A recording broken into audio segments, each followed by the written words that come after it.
Namaste. We have great news for our friends in Delhi. Jayaji is bringing the Wisdom to Win to Delhi from 18th to 21st September. Don't miss these four special evenings. Click the link in the description box for more details. Now, I invite Jayaji to continue with chapter 4 of the Bhagavad Gita.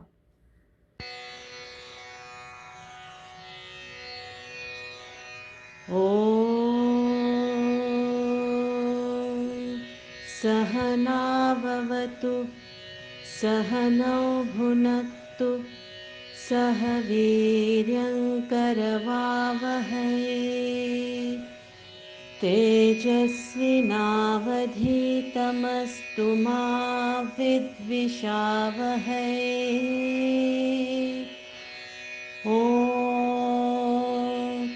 शान्ति शान्ति शान्तिः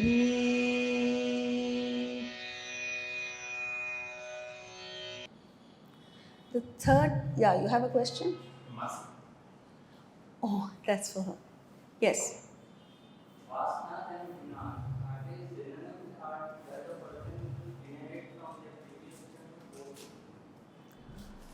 Vasanas and gunas, are they synonyms? And does the person inherit from their previous life? Not, okay, we'll take it one at a time. Gunas are also vasanas, but vasanas is a generic term. It's a general term which includes all vasanas. Okay? Gunas are where these traits have been classified into three: sattva, rajas, tamas. So there's a slightly different connotation to it. Okay?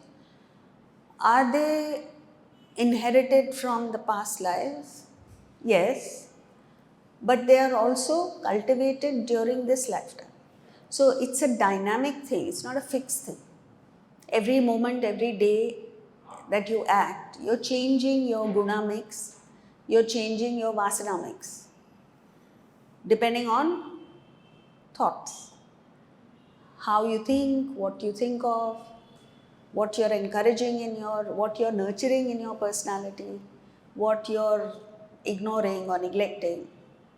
All this together makes for a dynamic situation.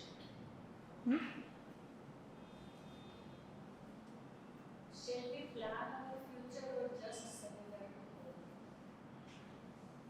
Do we plan for our future or just surrender? What do you think? You must have some idea. You must have done something in your life. Okay, see, it's like this. You plan. You first fix a goal for your life, your mission, what you want to achieve. You plan. You start executing the actions. But when it comes to the fruit of action, you surrender. So there is a mix of both. What is beyond your control, you surrender. What is within your control, you must do. Otherwise, you just do nothing there. Not that way just. But like it is like a how where do I want to see myself after 5 years? All those kind of stuff. Yes, where do I want to see myself after 5 years? You have to have some idea and plan and then act towards it. Now, it may happen, it may not happen. So, as far as that is concerned, you surrender. So, it's always a combination of the two. What is we have to go beyond subtler level of gratification. Mm. So means normal gratification because we are grateful to everything. Like how can we go beyond subtler? Gratification is not gratefulness. Sense gratification is sense indulgence, sense contact. So, now what is your question? Like me to say what is the subtler level of gratification? Subtler level is you move from sensual gratification to emotional delights, intellectual satisfaction, and finally spiritual. How going beyond intellectual delight. What is it? The question is, what does it mean to go beyond intellectual delights? Okay? Um, when you're listening or studying the Bhagavad Gita or an Upanishad, and there is the description of Atman or how to get to Atman, these are spiritual ideas, and that gives far more satisfaction than mere intellectual delights. Intellectual delight is all right. When you read that the sun is one of so many billion stars in the Milky Way galaxy, and the Milky Way galaxy is so many billion, that kind of thing is intellectual, which is gross intellect. But when you start using the subtle intellect and you go beyond the world, that is spiritual.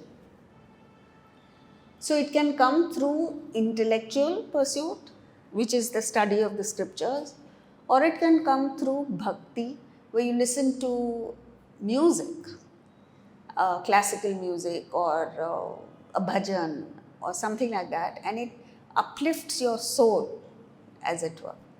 So that is spiritual.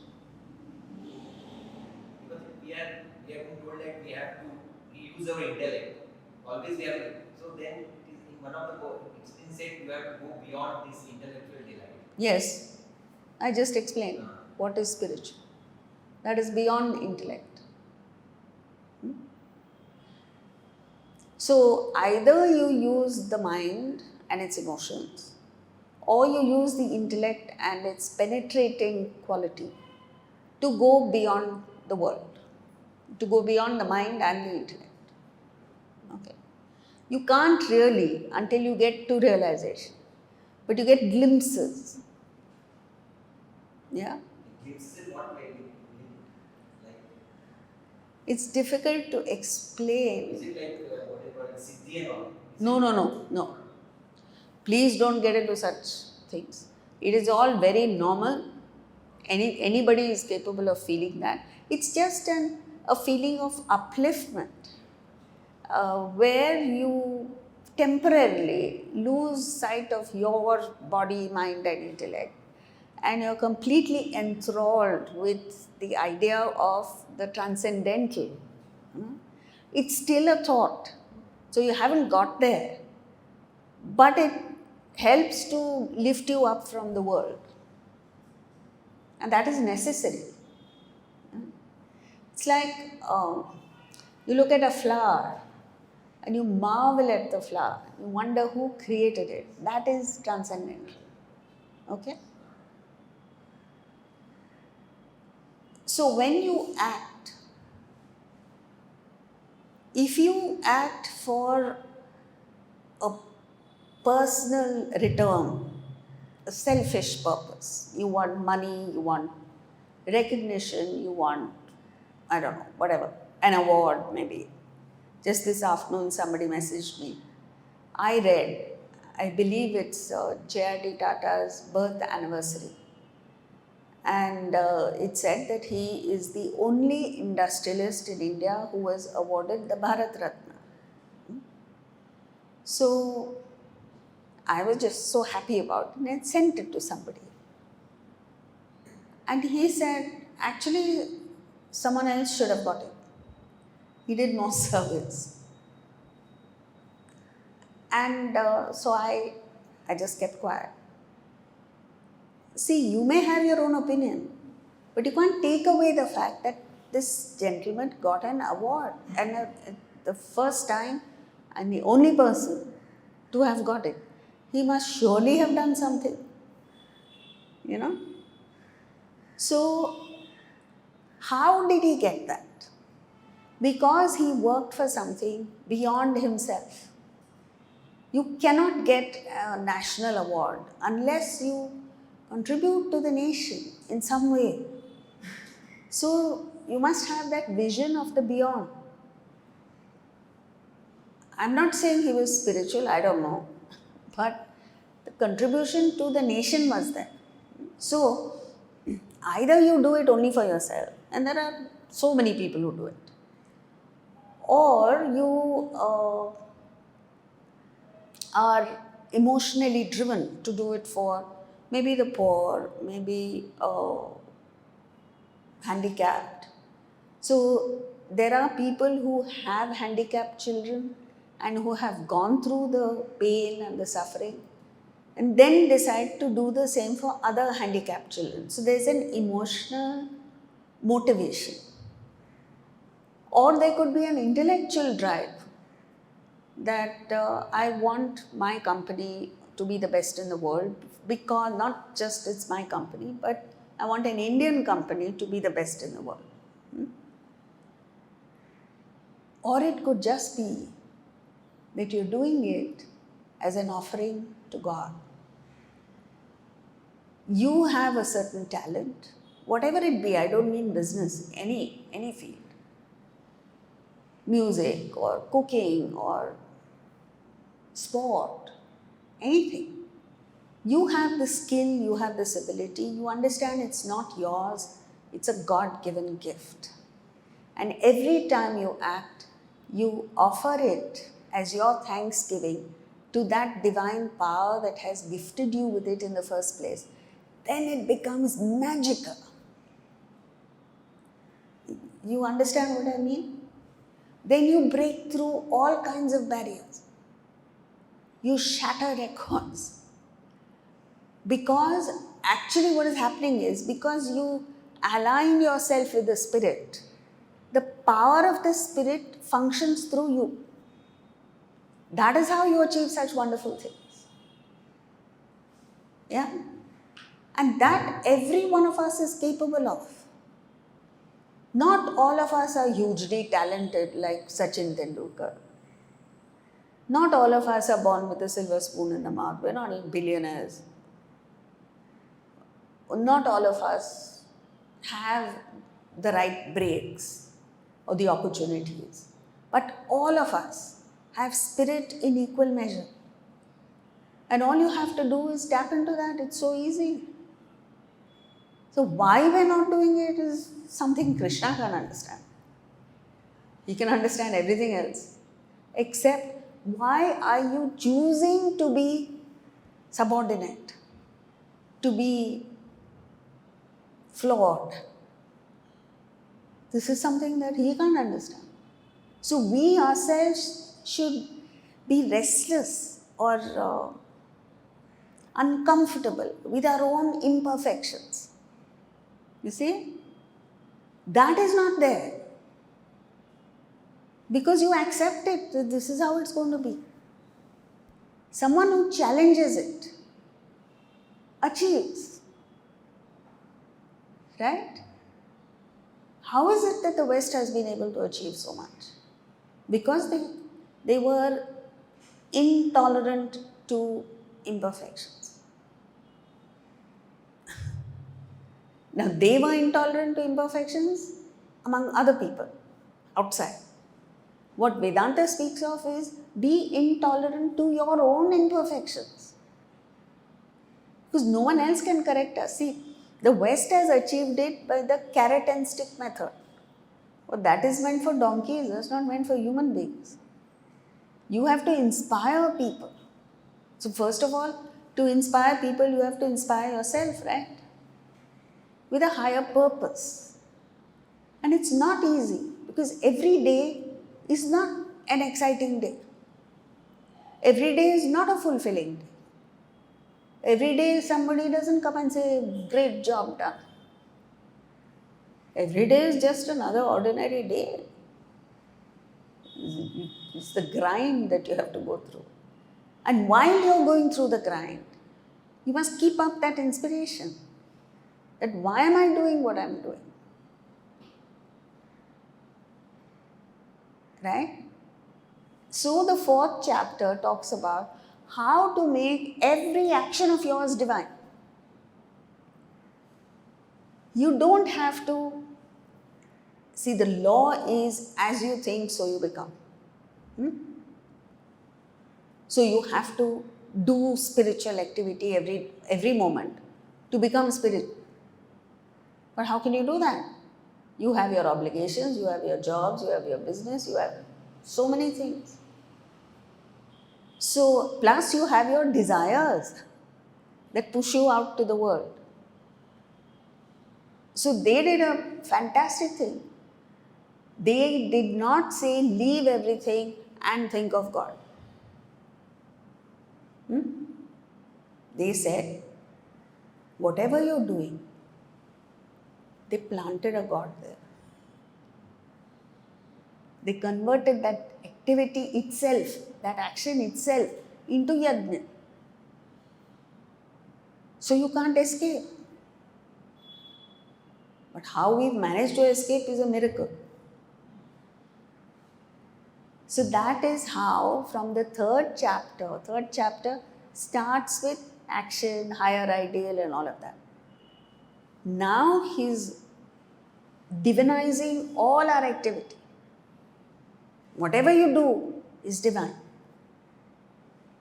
So there is nothing impure in the world, In Vedanta, unlike other faiths, there is no such thing as dirty. Nothing is dirty. How can it be? Everything is divine. There is nothing inferior. It's all divine. That's why Krishna says in the Bhagavad Gita, even an atheist, even a person who puts down God, I accept.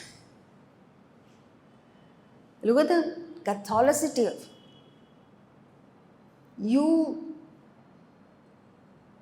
you say, I don't believe in you, fine. I believe in the devil, it's okay. Why does he say that? Because see, when a mother loves her child, and a mother loves her child, there are times when the child gets irritated with the mother because the mother is disciplining the child. So the child says, I hate you, mama. I don't want you. I want another mama. Do you think the mother is going to sit there and cry? Or say, I don't accept you? She's amused by it. She says, okay, don't worry. You hate me, it's okay, but I still love you. And she carries on as if nothing has happened. She's unaffected. This is the same attitude. You can't say, if you don't love me, you go to the devil. You'll get eternal damnation.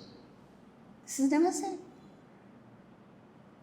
Because the understanding is that eventually you'll come down, you have to, what else can you do? You'll get knocked around a bit, ultimately you'll get to the right path. So, work and worship are not divorced from each other. When you make work, when you understand that work itself is worship, then you're doing karma yoga. And you can't escape that. So we had finished up to verse 5. We'll move on with verse 6. अजोऽपि सन्नव्ययात्मा भूतानामीश्वरोऽपि सन् प्रकृतिं स्वामधिष्ठाय सम्भवाम्यात्ममायया. Ajaha, unborn, though unborn, of imperishable nature, avyaya, and also Lord of beings, governing my own prakriti, nature. I take birth by my own maya, illusion. So, how has the world come about? How have we come about? The original state is there is only Brahman, right? Now he is giving a theory of creation. We are saying it's a theory because the fact is there is no creation.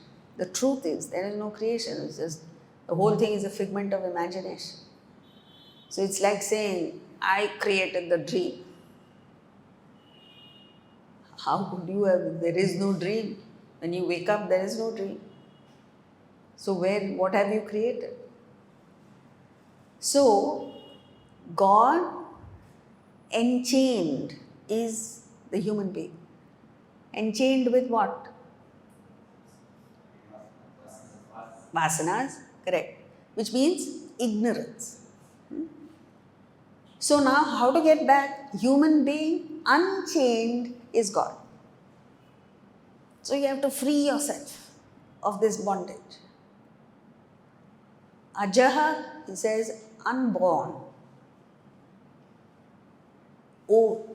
Ocean has waves. The waves have a birth and a death. Birth, existence, and death. Ocean doesn't have.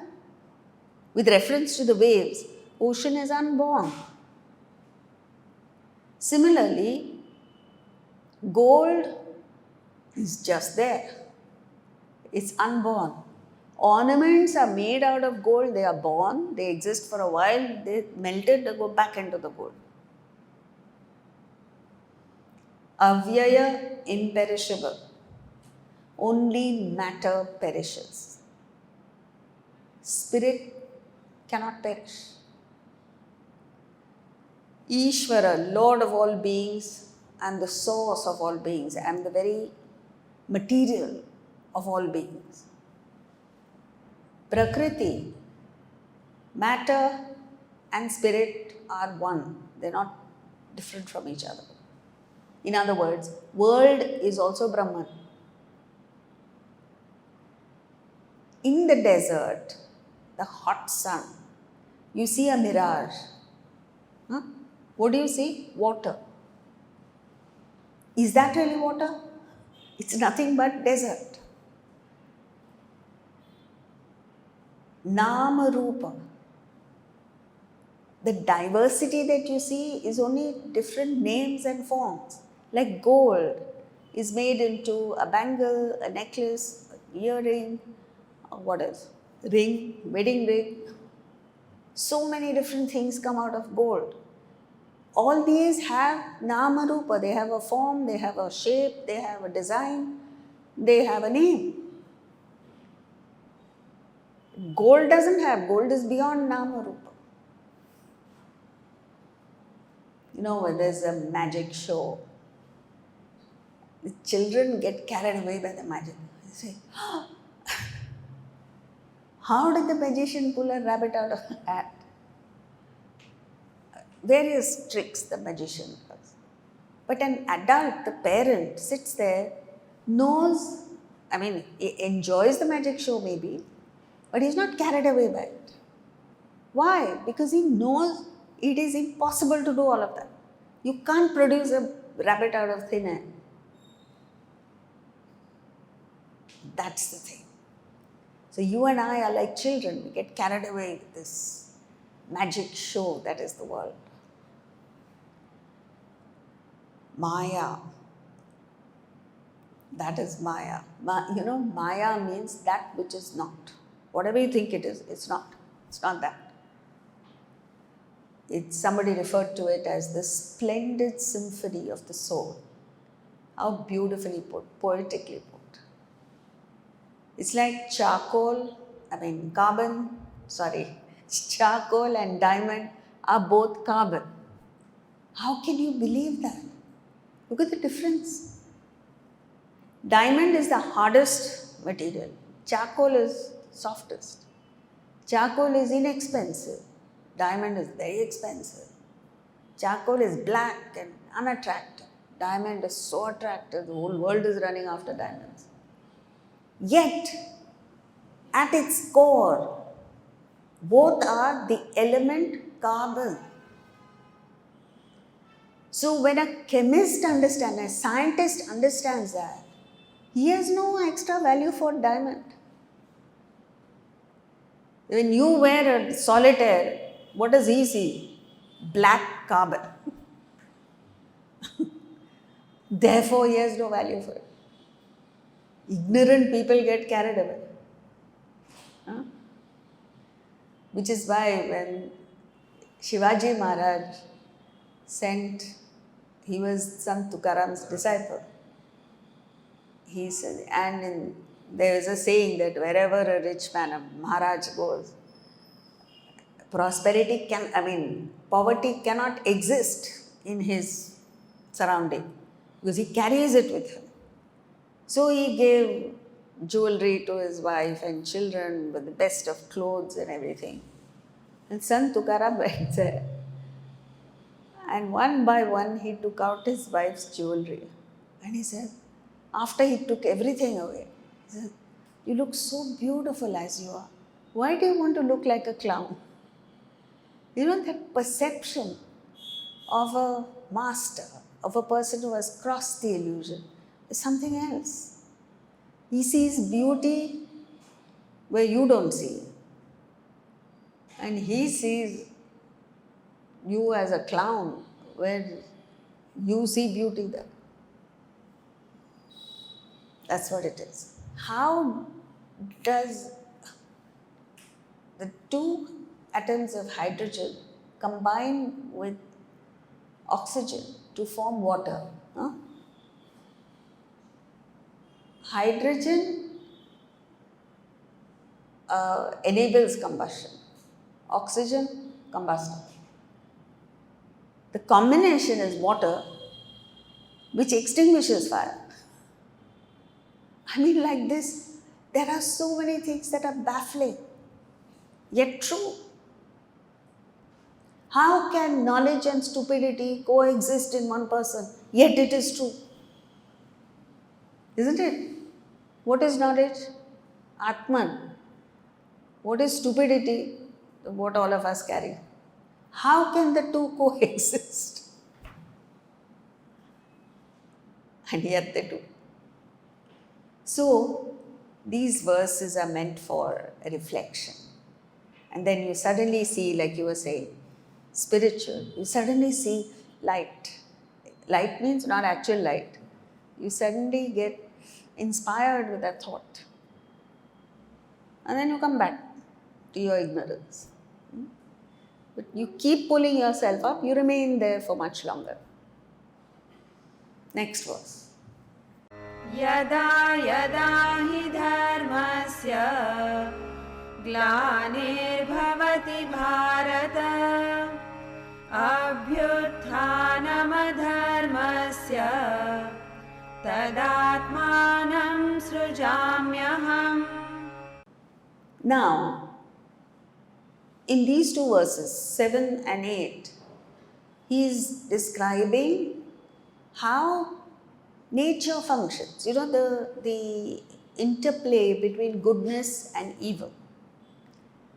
So he says, whenever dharma, righteousness, declines, and adharma, unrighteousness, increases, then I manifest myself. I means Atman, not Krishna. O Bharata, descendant of Bharata. So, now what happens is, you don't look at it as I manifest myself. What happens is, and we've seen that, when unrighteousness keeps going up, what happens? People get fed up. Too much corruption, too much indiscipline, too much of... so there is a demand for righteousness. Then what happens? A leader comes. Not necessarily a spiritual leader, it could be whatever. And shifts the balance from unrighteousness to righteousness. So that's all that they can do. They can't eradicate unrighteousness. So Christ came, Muhammad came, Krishna came, so many enlightened souls came. What happened? They just shifted the balance for a while. And then again it goes back. Why? Because the world is a mix of both. You can't have only one. Within us it happens. You know, I've seen people who indulge, they go partying every day, they ruin themselves, their health, everything. And then they say, no, I have to get back. What happens? They stop all their indulgent activities and get back onto some kind of discipline. Then again they go. So this happens in an individual, This happens in society, this happens in the world. This is a natural thing that happens. So, the person is only an excuse, nimitta. So, there is always an evolved soul, there's always an enlightened soul in the world. It's always just that we don't know. He must be sitting in some corner in the Himalayas. We don't want him, so he doesn't come, we don't know him. But when there is a demand, he appears. That's all that he said. And it's like the wind. Like the wind goes from high pressure to low pressure. When the wind meets with an obstacle, what does it do? It quietly goes another way. And the wind is refreshing. You say, like a breath of fresh air. Wind breeze is always refreshing. Similarly, a realized soul, a spiritually evolved soul, carries that aura around him. Of what? Just goodness. So he moves from high pressure to low pressure. Wherever there is low values, he goes there. Why? Because there's a demand. There's demand and supply. And if he meets with resistance, he doesn't sit there and say, no, you must. Just quietly leaves. Because he understands there's no way. There's no way you can break through that barrier. So unless a person is receptive and wanting it, you don't go and talk to him. That's why they say don't speak to a non-adhikari. A person who's not interested, you leave him alone. And number 3, he comes like a breath of fresh air, which is so attractive to people. Unselfishness, purity of heart, sincerity in whatever he does, lack of selfishness, lack of ego. These are all qualities that are extremely attractive. They're magnetic qualities. Next verse, 8. परित्राणाय साधूनां विनाशाय च दुष्कृतां धर्मसंस्थापनार्थाय संभवामि युगे युगे. So in this verse, he explains, Is there a living example of a real life soul? I was asked this question, so I didn't have an answer. See, there's no point in answering that question because for the fundamental reason that even if there was one, we would not recognize, right? We can't spot a realized soul because we're looking for something else externally. Who knows? The cobbler may be realized who's sitting by the roadside. Have you ever given him a second look? And don't go looking at cobblers. I'm just saying. They appear in the most strange ways. So, and if I were to say, yes, so and so is realized, you won't even believe me. Because only another realized person can spot a realized person. The only thing you can say is, yes, this person appears to be spiritually evolved. And that too, if you have reached some level. Who understands the brilliance of a scientist? Another scientist. Who understands whether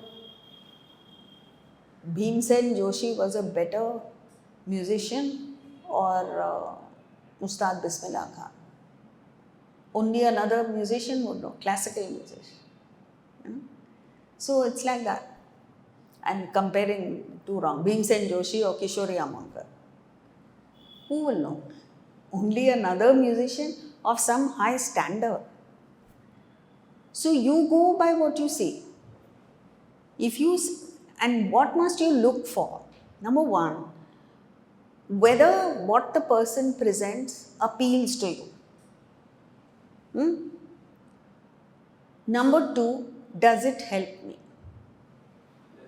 Help you. If the answer to these two is yes, then you follow the person. And that too, like Swami Ramatirtha said, follow the teachings, not the person. Then you can never go wrong. So even if the person is not realized and is making mistakes, you're free from that. You're only following the teachings. You say, what have I got to do with personality? Right? And if he is realized, so much the better. Even if he is realized, it is impossible for you to understand why he does what he does.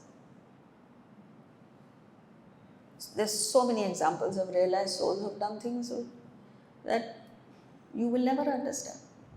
Like Sri Ramakrishna, he was a realized soul. Okay, that I am saying with confidence.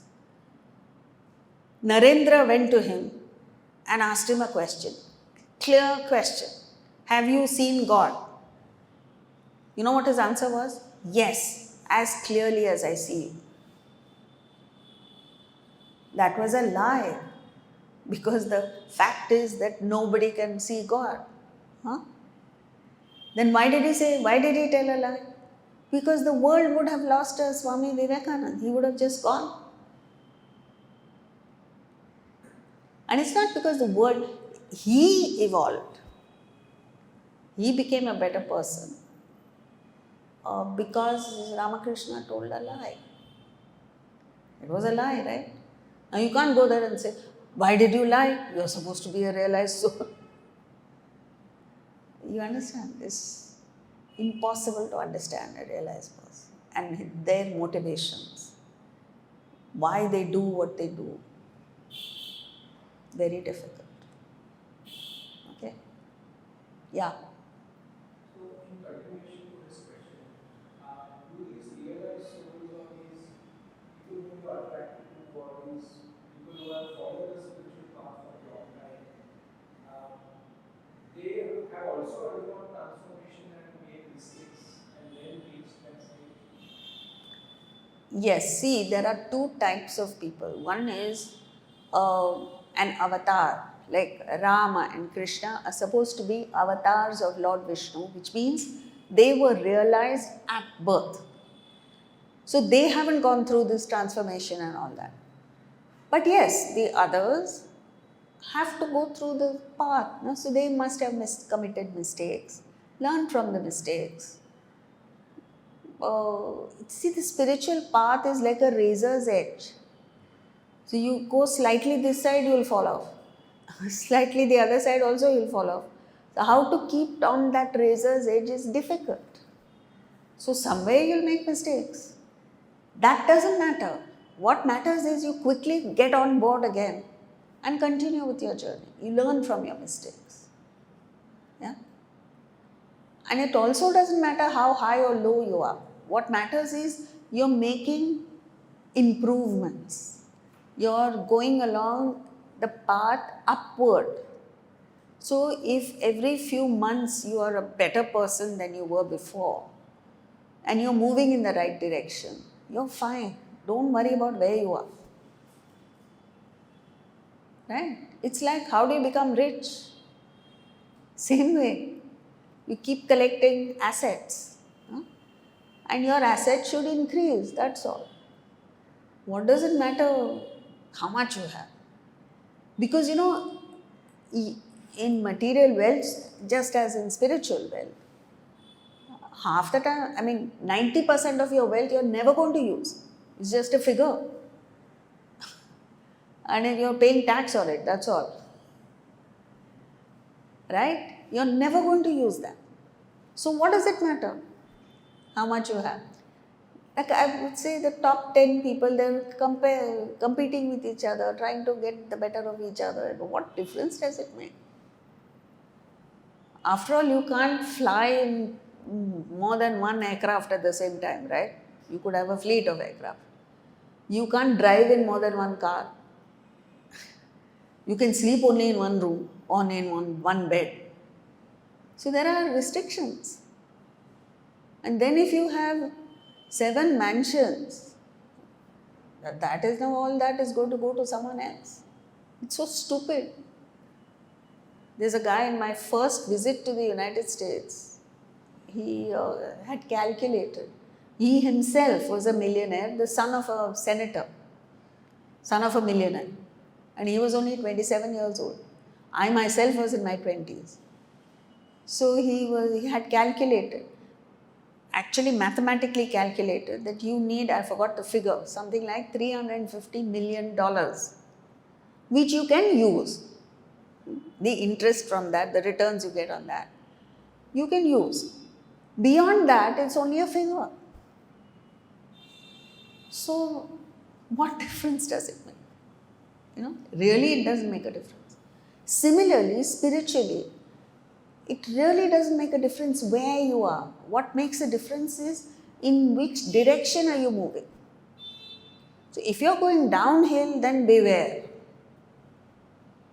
But if you are moving upward, even if it is slow, it's okay. Because you're learning, you're becoming better, you're picking up things that you missed earlier. And that is fulfilling.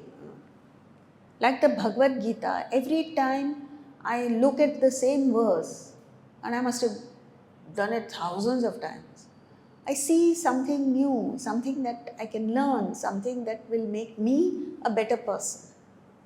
And that's fine. Okay? So, the purpose of these visitations, why do realized people appear on the horizon? Because Arjuna earlier said, you remember Krishna says in this chapter, says, I taught Vivaswan, Vivaswan taught Manu, Manu taught Ikshvaku, and now I am teaching you.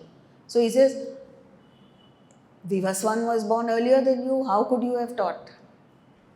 Now he's answering that question. So what is the purpose of realized people in society? Number one, for the protection of the good. Because, see, the intellect is a superior instrument.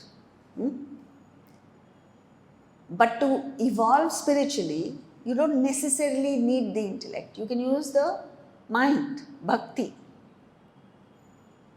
So with that, you'll get to realization. You'll be a passive person, you'll get to realization. But you'll suffer in the world. A typical example of this is Yudhishthir.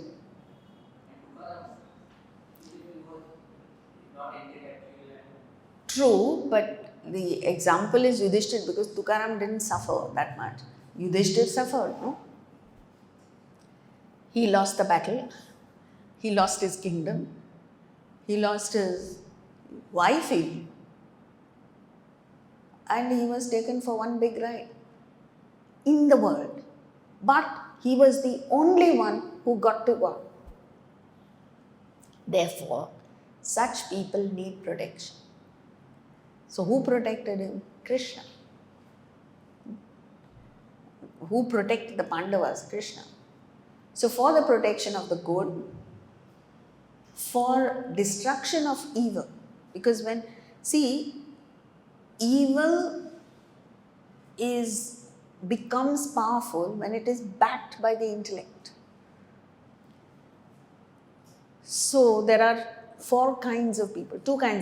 One who use the intellect, other do not use the intellect. Within these two are good and bad. So those who don't use the intellect, good and bad, are bullied by those who use the intellect, who are bad. Bad means selfish. So Duryodhan is a typical example of a person who's bad, selfish, and uses the intellect. So he got the better of both the Pandavas and passively bad people. In order to take care of them, you need a Krishna. You need an enlightened soul who is good and totally selfless and uses the intellect. So how he conducted himself, how he used different methods at different times to get the better of the evil people is fantastic. But for Krishna, there is no way the Pandavas would have won. So, destruction of the evil, you need a person who uses the intellect and is selfless, and to establish dharma. Because dharma is not attractive. To be a good person, to follow the law, to follow the rules is boring, isn't it? How exciting it is to drink and drive.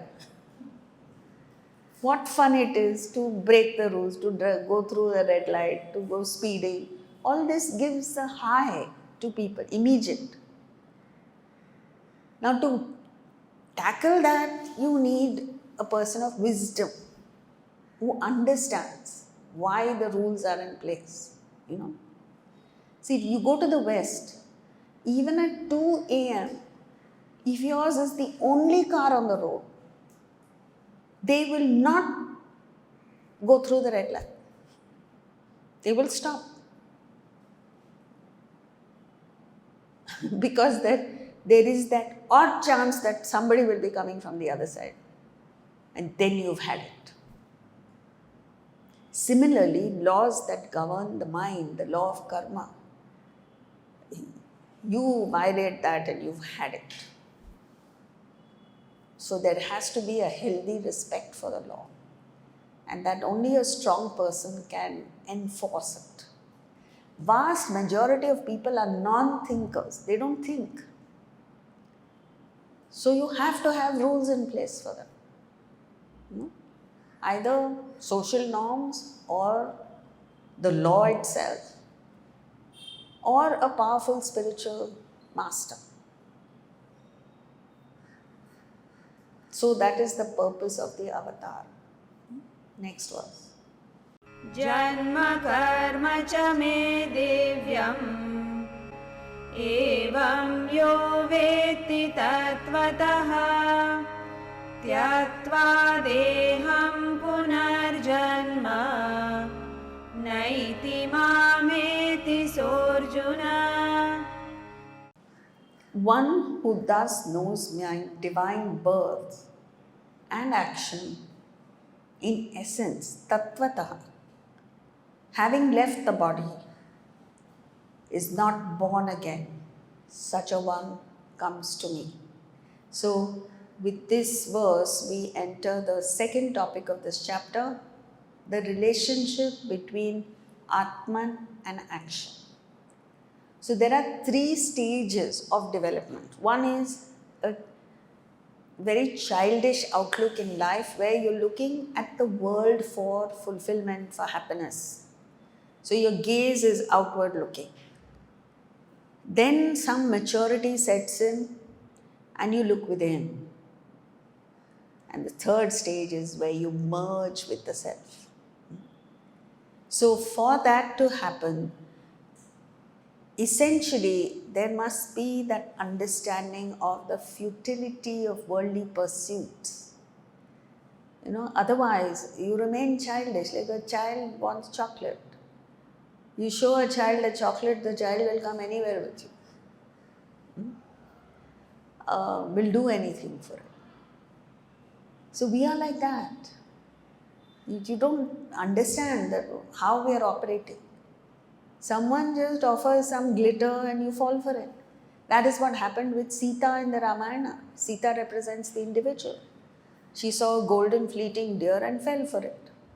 The entire episode, the whole Ramayana took place because one lady fell for a sense object. Golden fleeting deer represents attractive, golden, fleeting, passing sense objects. And that's what all of us are doing, right? You see a nice car, you fall for it. You see a lovely apartment, you fall for it. People show you photographs of holidays and where is that, Turkey and here, there and everywhere. and you want to go there. Or Japan, and what is that thing called?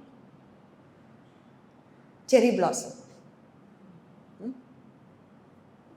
You go for the cherry blossom festival.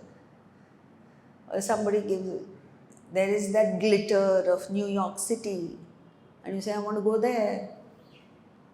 You're like Sita, no different. And Ram told her that it is not what it appears to be. And she didn't listen. So he said, fine. And that's what happens with us. We get that message from somewhere that, there are times when you feel there's nothing in it. But then the attractiveness is so much and your weakness for it is so much that you fall. And then see what are the things that you have committed yourself to and how hard you have to work to fulfill all of this. Isn't it? Suppose you cut one holiday abroad from your yearly program. A lady cuts buying jewelry. Because there are people buying every year. I don't know what they do with that. Like this. Buy a high-end bag or I don't know, all of this. Now all of this commits you to having to earn it. And now people are not even spending their own money. What are they doing? Borrowing and spending.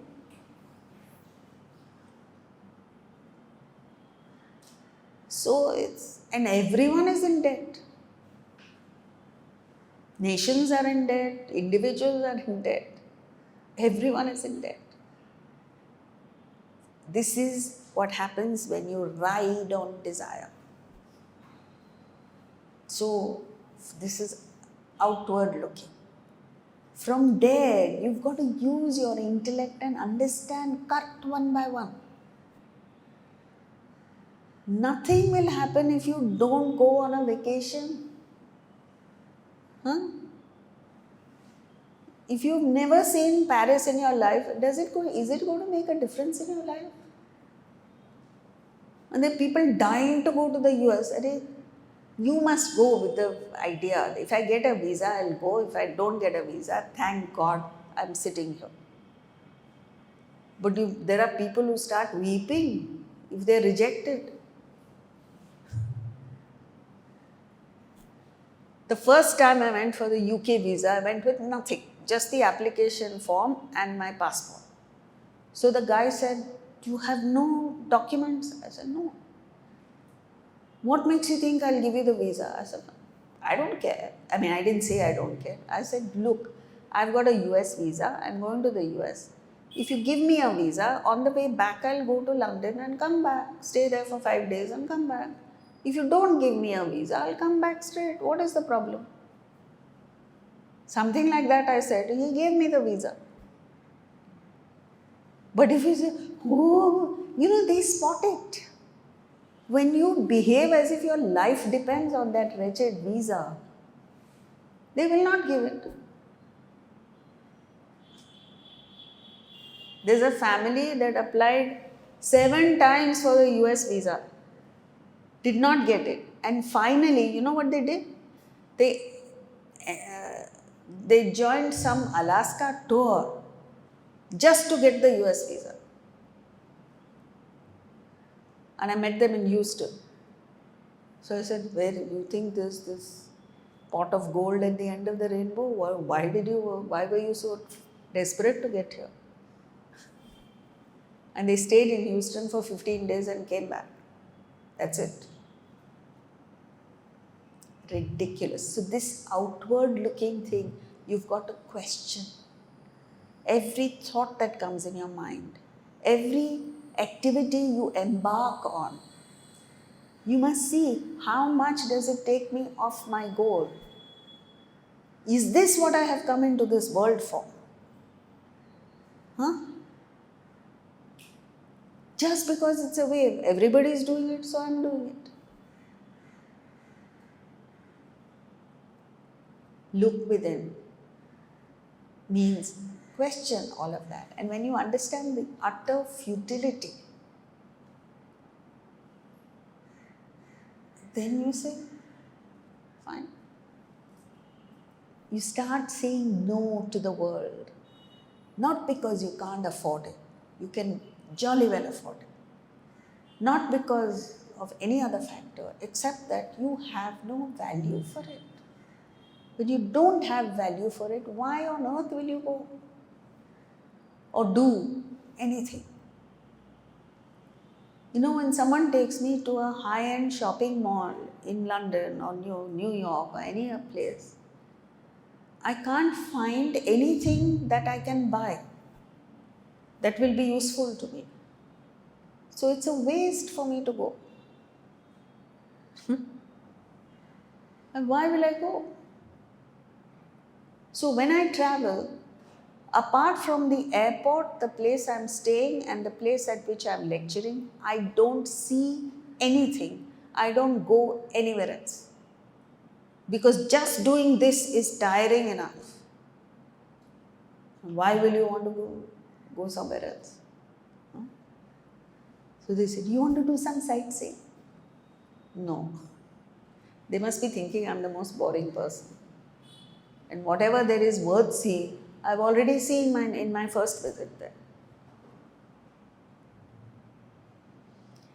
And then you free your time and your thoughts and your mind. When your mind is calm, you can focus on things that are more important, meaningful. That is looking within. And as you keep going within, you reach a stage where you merge with Atman. You reach that state, fourth plane of consciousness, of infinite bliss. Then nothing in the world can shake you. There's nothing in the world that you want. Then you become a true master. Do you know that? Do you know when you get power? When you don't want anything. Like this Tribhuvan Das Bhai Patel, who was the first chairman of Amul. When Morarji Desai asked him, don't you want to be chairman of Amul? He said, no, sir. I am very excited about the project. I will work very hard for it, but please spare me. I don't want to be chairman. And he said, you will be chairman. And he was one of the best chairmen that ever. He built that company. So that's what it is. Learn the art of saying no to the world. What difference does it make if you don't do it? It's fine. Next verse. वीतरागभयक्रोधाः मन्मया मामुपाश्रिताः बहवो ज्ञानतपसा पूता मद्भावमागताः. Having transcended desire, fear and anger, absorbed in me, taking shelter in me, purified by the tapas, austerity of knowledge, many have entered my being. So, the starting point is Brahman. You are that. For some reason you don't know it. So this ignorance of Brahman, ignorance of the truth, is the seed. This is vasana. Ignorance is vasana. Out of this ignorance comes thoughts, desires, to fulfill that emptiness. Because when you are ignorant, you experience an emptiness. When the desire is fulfilled, there is fear of losing it. When the desire is obstructed, there is anger. So that's what he's saying. Having transcended desire, fear and anger. So in the previous verse, he spoke of moving from this outward looking to inward looking to merging with the self. How do you get there? You have, what is coming in the way is desire. So you have to transcend desire, fear, and anger. Fear and anger you don't have to worry about, just deal with desire, the two automatically go. How do you transcend desire, fear, and anger? Absorbed in me. Me means Atman. Taking shelter in me. Here is, what do you mean by taking Mam Upashritaha? Taking shelter in me is the conviction that spirit is the ultimate answer to all questions, to all problems, to all trauma. No? Because at a given level, the problem will always exist. You rise above that, it dissolves by itself. Two children fighting over marbles. At that level, they will keep fighting. Today they're fighting for marbles, tomorrow they fight for something else. The fight will keep going on. They just have to grow up, become teenagers. Then what happens? Marbles become irrelevant in life. Same thing with us. Why are we going through trauma? Because we are at a given level. Yet you will never overcome that till you rise. Rise above desire. How can you rise? Fix a higher goal. Understand there are other things in life than food and entertainment and shopping and stuff like that. Purified by the tapas of knowledge. That desire ultimately goes when you gain knowledge. That's why it's so. By the tapas of knowledge means the heat. Tapa is heat. Knowledge scorches all desires. That's why they say Hanuman scorched Lanka with his tail. Lanka represented indulgence. That was the ultimate in indulgence. Everything about Lanka was indulgent. And Ravana himself was the epitome of indulgence. So the first stage is to just scorch it. You haven't burnt it, it's still there, but it loses the capacity of germinating. It's like seeds. You roast seeds, what happens? It can no longer germinate. Similarly, vasanas, desire, can no longer germinate when you introduce that little bit of knowledge. You scorch it with knowledge. Many have entered my being. So that's an assurance to us. It's not as if it's that difficult. Many people have done it. The formula is human being minus desire equals God. It's as simple as that. And this desire is removed by karma yoga, where you dedicate yourself to a higher ideal and work. Now, when you do that, you become creative. You think of different ways of achieving the same thing. Like I heard a video by a guy who worked very closely with Steve Jobs. And his first statement was, he was a horrible guy. But he said he was so successful because he was creative. And he was creative because he was indifferent to money, according to him. It was not his driving force was not just to acquire money for himself, but to get to the bottom of it. And he used to say, you don't just produce something and force the customer to buy.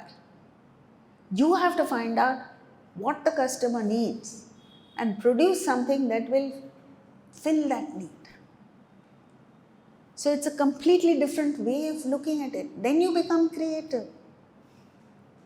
But you're doing the routine.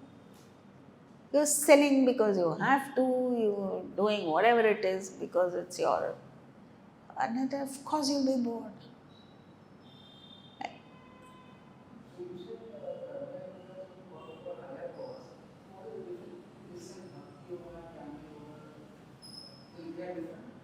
This is Karma Yoga.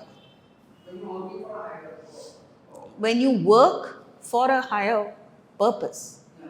that is Karma Yoga, because the accent is on action. Right. Then Bhakti Yoga, desire is removed by Bhakti Yoga also. So when your sphere of love expands, Yeah. then you give priority to other people's desire, not just your own. So your own drop. Because it gives you, see, a typical mother in a household, in a normal household, is one who very soon forgets her preferences in food and stuff like that, and completely goes along with what the family wants. So after a period of time, when somebody asks her, what do you like?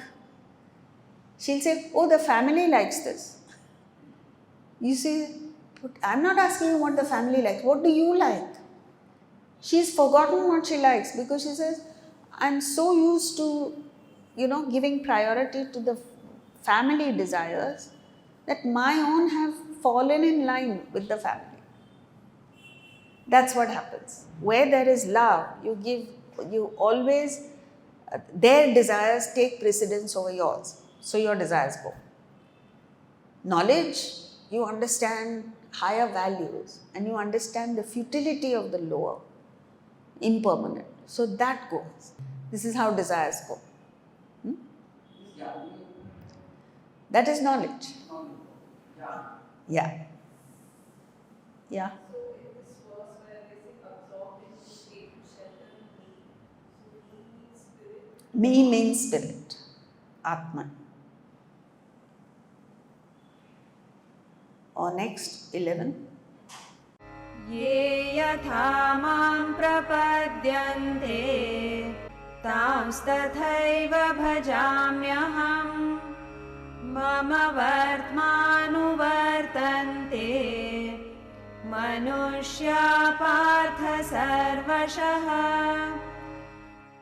In whatever manner they take refuge in me, I fulfill them in like manner. People follow my path in all ways, O Partha, son of Pritha. So, what he's saying here is, irrespective of what people are pursuing, and different people are pursuing different things, what do they want at the end of it? Happiness. Huh?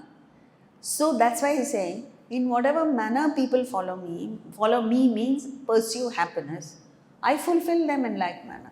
So, if a person is dedicated to carpentry, he becomes the best carpenter. If a person is pursuing music, he excels in that. So, I fulfill them. People follow my path in all ways. My path means they're pursuing happiness, but in different ways. Broadly speaking, there are two paths. Preyaha, the path of the good. Shreyaha, the path of the pleasant. Shreya, the path of the good. So this is indicated by Krishna having in his hands two things you must have seen. In one he has a stick and in the other the Jnana Mudra. You've seen this? So that represents that you can use Atman for two things. Krishna was a cowherd boy. So the stick represents he would take cattle out into the fields every morning and bring them back every evening. Cattle represent sense objects. So you have the choice of, that's what we're doing. We're taking our sense organs out into the world every day, every morning, to graze there. And you bring them back in the evening.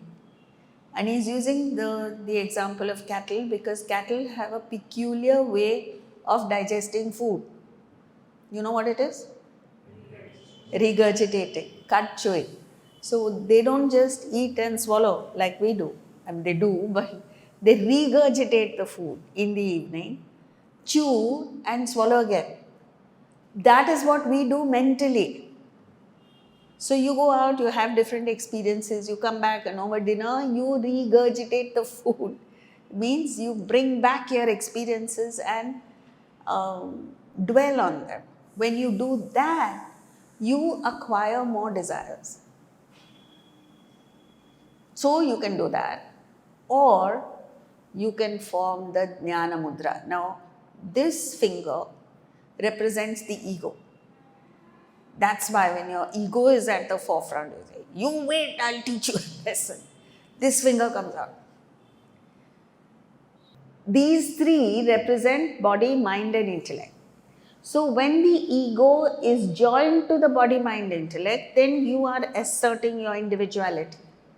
But when you dissociate, your ego dissociates from body, mind, intellect and surrenders to Atman. Atman is represented by the thumb, because it is the thumb that is the most important finger in your palm. So it represents Atman. You surrender to the thumb. What do you form? A circle. Circle has no beginning, no end, representing infinity. So all you have to do is separate from the body, mind, intellect and associate with Atman, identify with Atman. It's a beautiful way of pictorially communicating the choice that we have in life. So between today and the next time we meet next week. Give it some thought. What am I doing with myself? Am I just indulging in the world? Or am I making an effort to dissociate myself from body, mind, and intellect and connect with Atman? You give it thought every day for just a few minutes, and it will make a big difference to your life. Continuously you can't do suddenly, but just a few minutes a day. So enter it in your phone every morning 7 o'clock. Jnana Mudra or stick. So every day by default, thanks to technology, you'll remember it. Otherwise you won't remember. And think about it, just reflect on it for a few minutes and say, to what extent am I going to do the Jnana Mudra and less of the stick today? And your day will be really productive. Okay? Thank you.